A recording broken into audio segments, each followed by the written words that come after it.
You're listening to Leadership Powered by Common Sense with your host, Doug Thorpe. Here's Doug. Hello, everyone. This is another episode of Leadership Powered by Common Sense, and I am your host, Doug Thorpe. And today we're going to talk about the question of pricing your services or your goods, whatever it may be. Ironically, it's a hot topic that comes up frequently when I talk to business owners, small and otherwise. It even plays out in the franchising world. So today my guest is Ms. Patty Block. Patty, welcome to the show. Thank you. I'm glad to be here. Patty is a neighbor, I guess I would say, at least geographically we're neighbors. We actually both live in the greater Houston area, and we connected, ironically, through a much larger network of podcasters. So it's a pleasure, though, to have Patty on this show. Patty, before we dive into the meat of the subject, let's just give everybody a sense of your journey through business and life, and how did you kind of get to this place where you're helping people with these important questions? Sure. So, everyone, I think we grow up thinking that life is a straight line and we're going to plan out our career and our life, and it's as simple as that, and it never is. And mine hasn't been. So I had a company many years ago that focused on political consulting and lobbying. I loved it. It was fascinating, and I'd never do it again.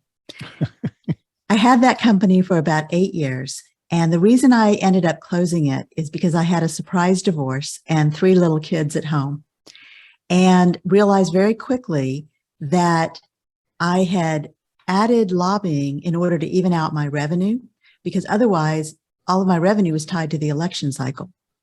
So I added lobbying, but the trade-off was a lot of travel. So very quickly, I realized I needed to stop traveling, be home to stabilize things for the kids. My youngest at that time was about 2, and he just turned 30. Oh, wow. So I have raised my kids, helped them all get through college, graduate school, launch their careers, and now they're all 3 business owners. And when I closed my company, I realized that I needed to get a job because I needed health insurance, and decided I would have an interim plan. And as you can probably hear, I'm a planner. So I figured out exactly what I needed to do. I went and got a job at an international school as the director of development, handling marketing, public relations, and fundraising, and then eventually became director of operations. I was there for almost 9 years. And that was a wonderful landing place for me. Great people, great community, very demanding job for me, but also one that I enjoyed tremendously. And while I was there, I was planning the Block Group, which is my current company. And I started this in 2006 to help small business owners, women business owners in particular. And serving as an outsourced chief operating officer, I wanted to bring my skills and experience in finance and operations to the small business market. And so since 2006, I have been working with women business owners to help them really turn up their power to price, to sell, and to run their businesses their way. Well, that's wonderful. And as many of my listeners know, I have a particular passion, if you will, for the woman-owned business, because I was raised the only child of a hardworking single mom. I watched her in my early years survive a job where she had a steady paycheck and benefits and all of that. But finally, she got fed up with it and said, "It's time to launch out on my own. I'm going to create my own business and really manage our destiny in the process." And she did that. And I was not yet in high school when she made that choice. So we still had those years plus college to worry about, but she made a success of it. And I've admired that. And she is, I still to this day point to her as one of the first business leaders that I ever got to know, and appreciated what she was able to accomplish. So it is a daunting task, and it comes with its own set of challenges. But as we talked kind of in the green room before we got started here, we may focus today's discussion on this idea of pricing for services and goods. What do you think it is, Patty, that is maybe the mental block about properly and accurately setting prices? Well, for women, there are some very unique challenges. And it's not that the guys don't struggle with this, but I think it's not as prevalent. When I was growing up, my mom used to make these fabulous cookies. The whole house smelled good. It was warm. The cookies were gooey. And all my life, I watched my mom eat the broken cookies. But it wasn't until I was a teenager that I even thought to ask her, why do you only eat the broken cookies? Do they taste better? And she laughed and said, no, I eat the broken cookies so you can have the whole ones. And not too long ago, I saw this really shocking statistic. 62% of women rely on their business for their primary income. And 88% of women business owners make less than $100,000 a year. And all of a sudden, this image of my mom eating the broken cookies popped into my head.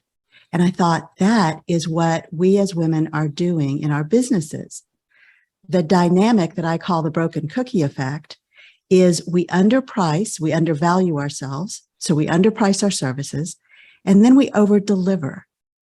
And that creates an artificial glass ceiling in our business because we are less profitable. We limit the size and scope of our business, and we're not doing this purposely. We're paying a lot of attention to what our role models have done, eating the broken cookies, and it's very ingrained in us. So especially if you've been in business for several years, you're probably very hesitant to change your pricing structure or raise your prices because it's so much simpler just to leave it alone. And everyone thinks their pricing is fine. When I talk to women business owners and I ask the question, oh yeah, my pricing is fine. It's fine. And what that does is it creates a situation where you think you need more and more clients, which creates a whole new set of problems. Yeah. Yeah. One of the elements that I always dive into when I take on a new small business owner as a client, we do spend some time in the early going to talk about that price point and more importantly, the margins they're getting for that price point. It's one thing to have a low price if you have a really healthy margin. If you're, to talk real simply, if you're able to charge 2 cents and you keep 1 penny of it, well, that's a 50% profit margin. So if you can crank the volume at that level, that's great. But if you're, I'll say I'll up the price. If you're charging 10 cents, but you're only keeping a penny of it, that's a 10% margin, and you're never going to get healthy. And, you know, no matter how much volume you've got with that, that's just almost too thin to keep the lights on. So that's exactly right. And typically business owners don't think in terms of profit. They think in terms of revenue.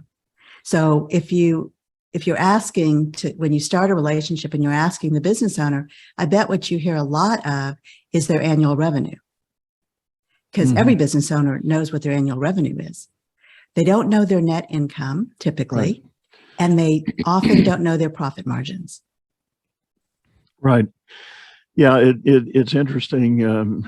I tell the story. I in my early years in my career life, I worked for what was at the time called Texas Commerce Bank here regionally, and we had a very robust customer profitability assessment system. We could tell you almost to the penny what each customer at our bank was contributing to the bank's performance. And we looked at loans and deposits and other services. We had unit costs for the things we needed to do to support that account. And we could attribute cost and benefit on everybody. And it was a lesson I learned, and I've taken that with me ever since in all of my consulting clients jobs. I will inevitably ask the question, do you know what you're making per client or per product? If a company's big enough and they've got multiple product lines, I'll ask them, do you know what each product is contributing? And they're kind of like, no. And then to your point, they're looking at that top side. Well, I went from $1 million to 2 million this year. Well, wonderful. But what was the real profitability on that extra $1 million?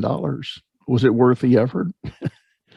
Exactly. And in fact, I've talked to multi-million-dollar companies that are break even. Right. And other than providing a salary for the business owner and providing jobs, I'm thinking, what is the point? Why would you ever want to run a break-even company? Yeah, no, that is a huge challenge, and it's easy to get blinded by that. And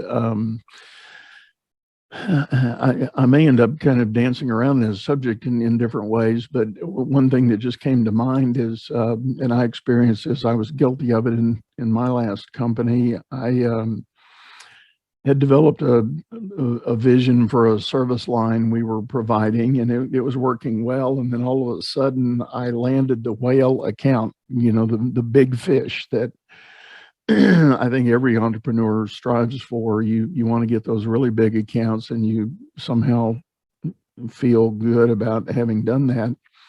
The problem with big fish is they come with very big expectations. And so my standard product line was not going to be sufficient to service this big fish. So, they wanted to add X, Y, and Z to my platform.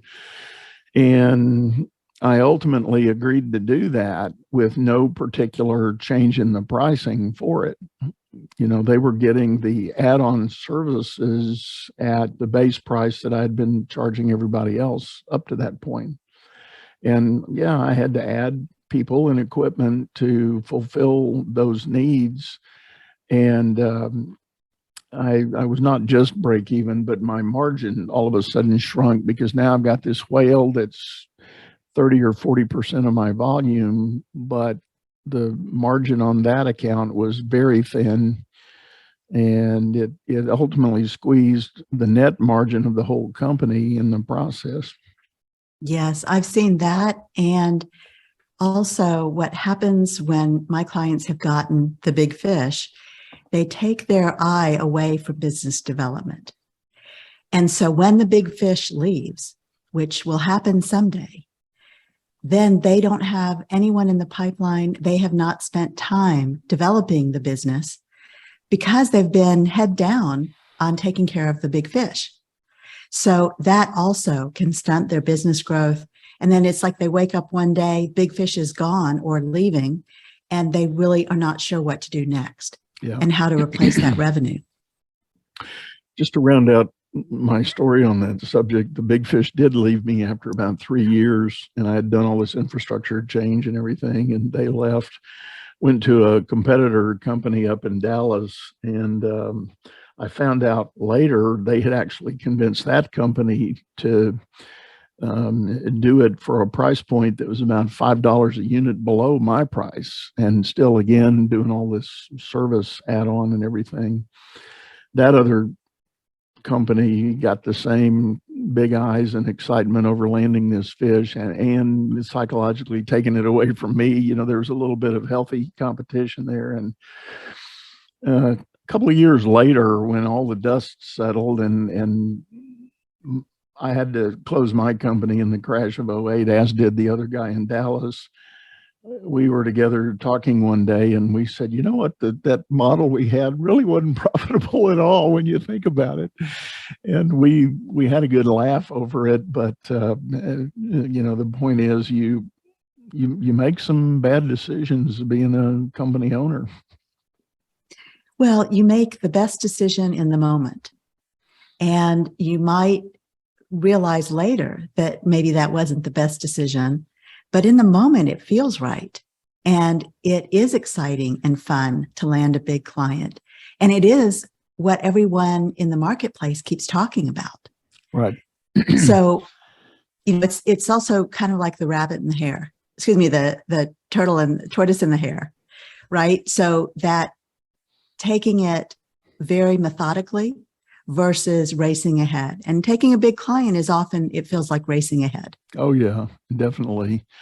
Definitely can be that.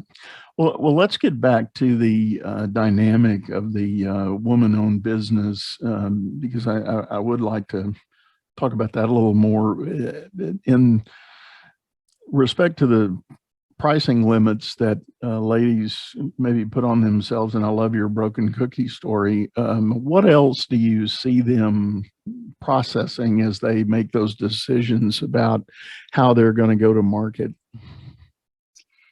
There are a couple pieces to that. One is, in addition to the broken cookie effect of underpricing and over delivering, we also have a lot of fear of any kind of change. And it's not that we're afraid of change.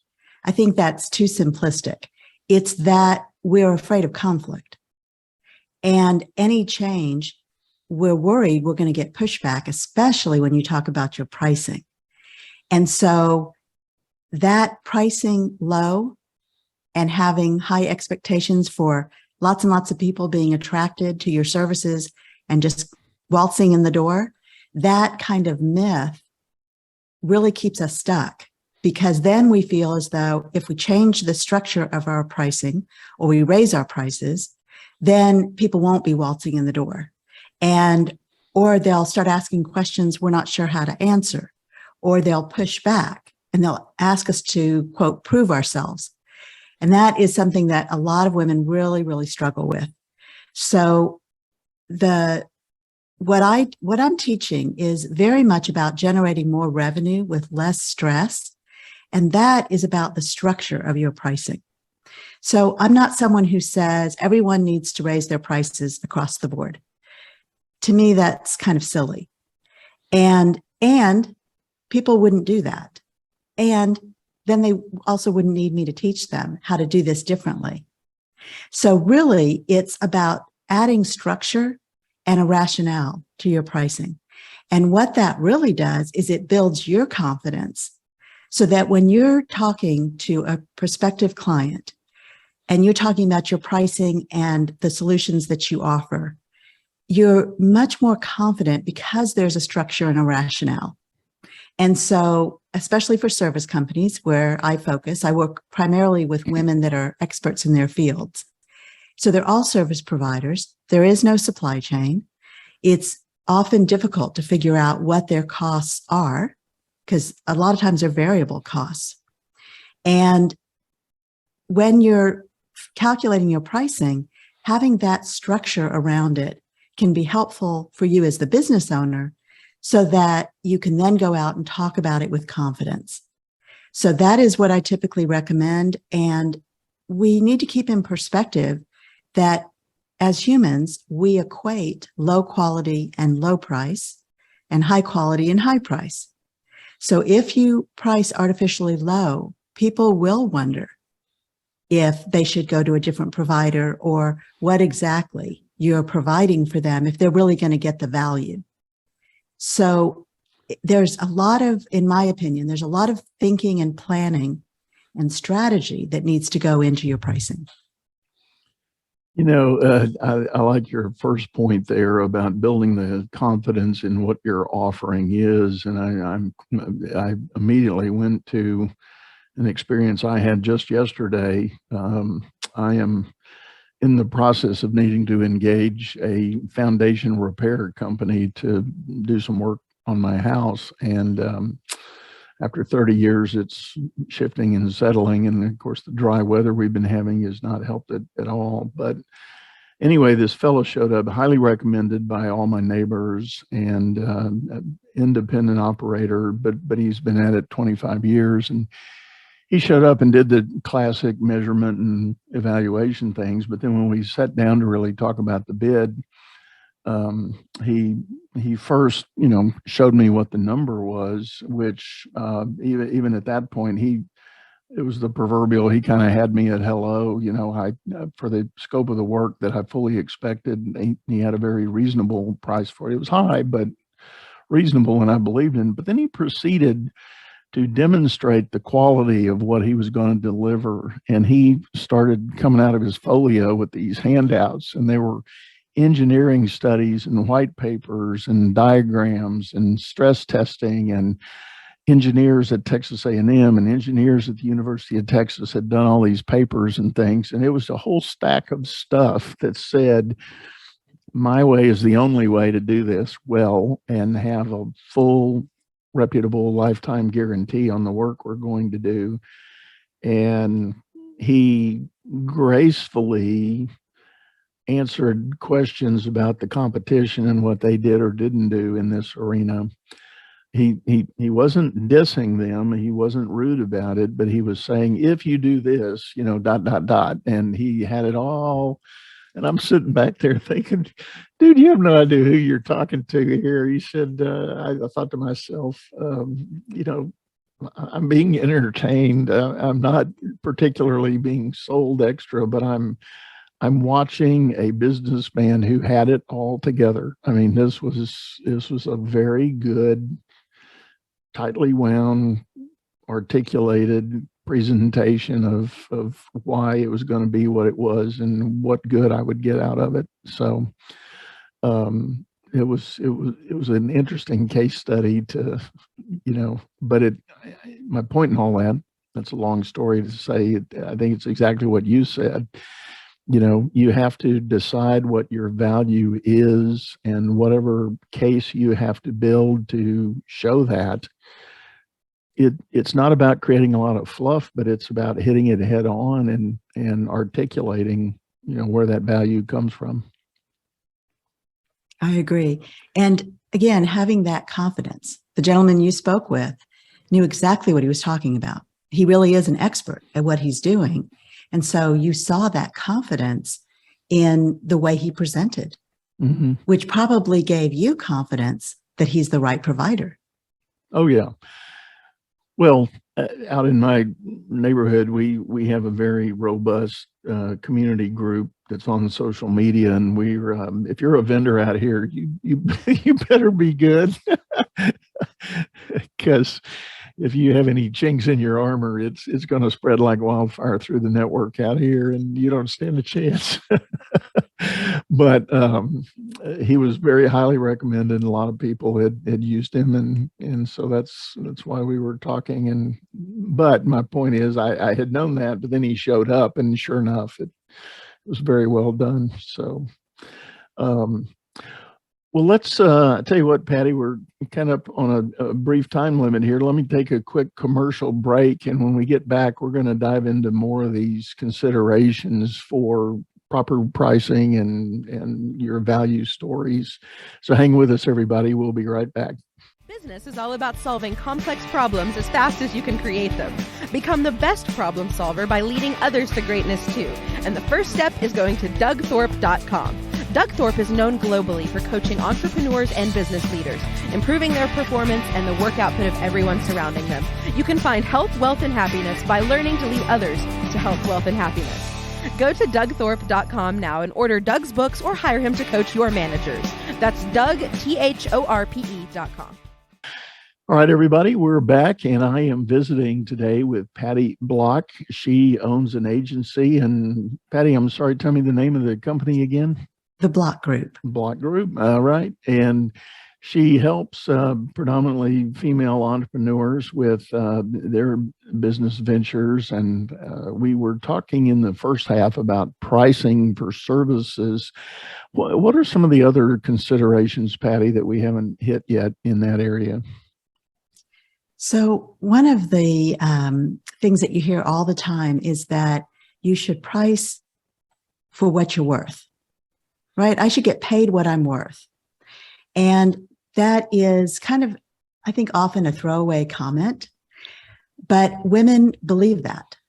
And here's where I have a problem with it. I believe every human has innate value, and that your worth, your value, should not be wrapped up in your business. It shouldn't be equated. It's not equal. Your identity as a human and your identity as a business owner are two separate things. Right. So that's one piece of the what you're worth mantra. But the other is, I really, I think when you talk about getting paid what you're worth, then it's about convincing someone of something. And I also don't believe that. I believe that there's a way to guide your buyer's thinking so they're ready to buy. And in fact, that's what the gentleman did in your example, was talk about, he kept giving you reports. He really didn't need to do any of that because he came to you with this strong referral, but he didn't skip any steps. Right. And wanted to show you the real value, even though you understood that from the very beginning. So that is the confidence that is often lacking when we as women go into those sales conversations and we think we should be paid what we're worth.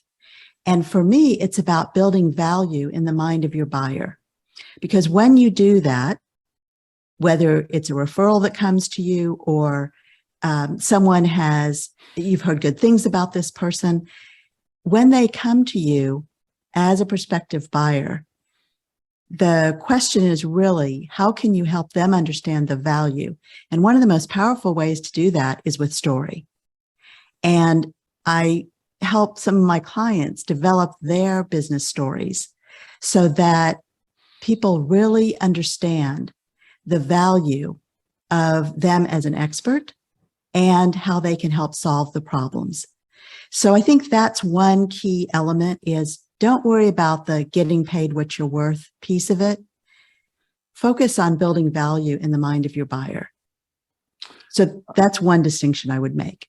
I like that. And I'm with you on that mantra about, get paid what you're worth. Well, who the heck's going to determine that? I mean, you can have a very lofty vision of what you think you're worth, and that is not going to be anywhere close to what the market will bear. I mean, I'd love to get paid $1 million an hour for what I do. I think it's wonderful. I think it's golden, but that's not going to happen. Exactly. So I like that thinking that you break it down, but there's another piece of that. And I go back to my foundation guy story. It's, I talk to owners a lot about being really sure they're locked in on the vision of what it is they're doing. The definition of the value they can create doing what they do. And I think that's where you get secure in the price point you pick, is to be able to fall back on that vision story. And I like your other advice there. Story is a great way to communicate that. If you haven't done the work to really decide on that vision story of what your service or your product is about, it's going to come across as uncertain, unsure, and then the potential buyer is going to be sitting there scratching their head going, well, if they don't know, how do I know? And I'm out. Well, not only that, but if you're not really clear on how you're different than every other accountant out there, every other attorney out there, then how can your prospective buyer understand how you're different? Then they'll think of you as a commodity. They'll think of your service as a commodity. It's a huge problem for accountants because it has been very commoditized. And I work with a lot of accountants who struggle with how do they distinguish themselves. Sometimes it's by the vertical. So, they have a specialty in real estate, or they have a specialty in working with international visitors to our country. It can vary by vertical, but if you do tax returns, it's more difficult to do that. So figuring out what it is that makes you different and then communicating that through a story can be very powerful. As you were talking about that, defining that differentiating value, I again go back to my bank days story. There was a guy in our marketing department that he was a hoot to know. He was a great guy and was very good at what he did, but he was funny in talking about it. If you just caught him one-on-one, he would say he hated his job. He said, because as a marketer, he said, I have to create differentiation. And he said, how do you differentiate a checking account? He said, there's nothing to work with there. That's so true. Talk about commodity product line. But what we did end up doing, we differentiated ourselves as bankers, not because we had the prettiest checks to put in your checkbook, but because we were relationship based.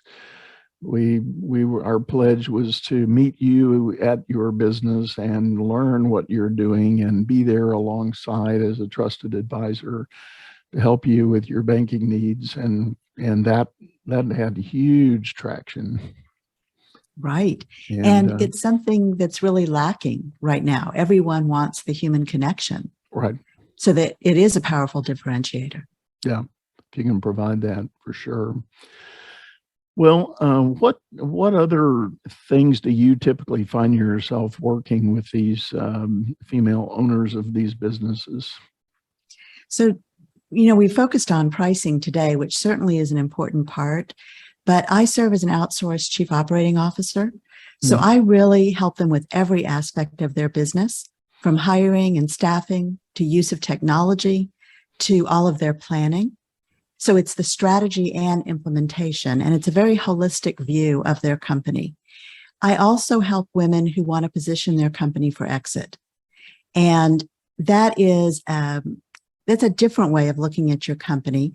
Everything that I do is meant to build value in your company. But when you're positioning for exit, there are several possibilities that could be. It could be you sell your company to a third party, or it could be you sell to your employees or a family member. So there are lots of different ways to exit a company. And I often think of it as, how do you want to exit elegantly? And what do you want your next chapter to look like? Right. So I've been working with a client in the elder care industry, and I have a very special place in my heart for that industry. And she hired me about 6 years ago, specifically to position her company for exit. And we had a buyer who came to her. She did not put her company out on the market. The buyer came to her and offered her probably double what she thought she would get for her company. And she was turning 70 this year. So she thought, this is really a sign. This is what we've been working towards. Yeah. And they closed on March 1st. So that is the type of work that I do in terms of building value so that you can exit your company in a very elegant way, whatever that means to you. That's good. That's good. And the other piece you mentioned being that fractional COO, that is such an important thing in the possible life of a company. I do a lot of work in that space, and I frame it as helping owners understand the move from founder to CEO. If your business takes off and in fact starts its own growth trajectory, a lot of that growth can happen organically. And you wake up one morning and it feels like it's stuck. You're kind of spinning or stymied somehow. And inevitably, it's probably because you as the founder haven't made your own mental shift on how the business needs to run. And it might involve hiring a COO or a CEO even to come in and take on the day-to-day reins while you as the owner stay in that visionary role, being the champion for the standard you're trying to deliver. And that's a pivot that some owners don't even think about making, but it's very critical and important that if you're listening right now and you feel that your company's kind of stuck and stymied, that might be exactly where you are. You might have created the momentum that is demanding a different approach to how you're going to run that company and let it grow. So you might need some help thinking through that and making that change. If you come in, Patty, as a COO, you mentioned hiring and systems and some other things. Any other areas that people typically look for?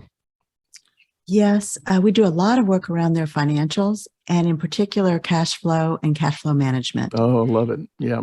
Yeah, because again, they're looking at their financials in general, especially if they're an experienced business owner.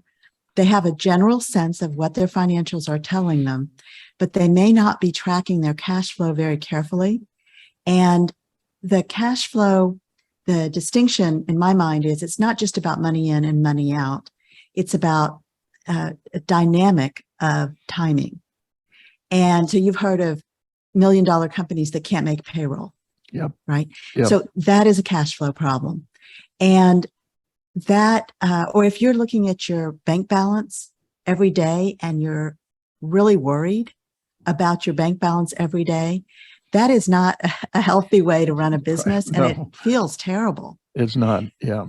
So looking at your cash with different eyes, all of your data tells you a story. But the question is, do you, as the leader of the company, do you know what that story is? Right. And so that's a lot of what I'm doing, is helping them understand the story that the data is telling them. And if they don't like the story, then we need to make changes to address that. Exactly. And that relates to what I said in the first half about knowing, taking a different lens and knowing things like your margins, know where they're coming from. Have you inadvertently created a product or a service that is costing you money, even though it feels like you're making money? Your numbers are going to tell you that. And if I like your point, you just can't look at your bank statement and say, well, it's black, it's not red, so I must be okay. Well, no, not necessarily so. One would hope that, but that's there's a lot more to it in understanding those properly and going through it. Well, Patty, this has been great. Tell people how they can get a hold of you if they're interested in knowing more.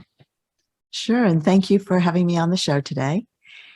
You can reach me at theblockgroup.net, theblockgroup.net. Okay. You can contact me through my website. And also I have a free quiz called My Revenue Roadblocks. And you can access that on my website or go to myrevenueroadblocks.com. And that is a quiz that will help you determine what's in your way in terms of generating revenue. And you'll get a report from that, and it will help you understand some of the myths that we've talked about today and some that may surprise you. So I would encourage your listeners to take the quiz and to please reach out to me. I'd love to hear from you. Well, that sounds great, Patty. And thank you again for being on the show. And folks, if you didn't catch all that on the fly, we're going to have that in the show notes. So please refer to those for those links that Patty talked about. And it sounds like some really powerful extra resources to help people make an assessment and look at that. Folks, I'm going to remind you, if you're listening to this show and your favorite audio stream, we are over on YouTube. The video of this episode will be stored there.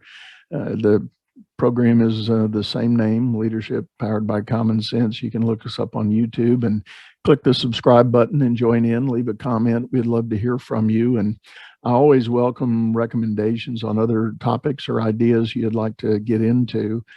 It's a pleasure to serve you here, and I hope we've been able to give you some pretty basic common sense ideas on ways to look at your business. So for now, we're going to sign off, say goodbye. I hope to see you again soon. Take care. You've been listening to Leadership Powered by Common Sense, hosted by Doug Thorpe. If you would like to know more about the coaching and advisory services he provides, visit dougthorpe.com.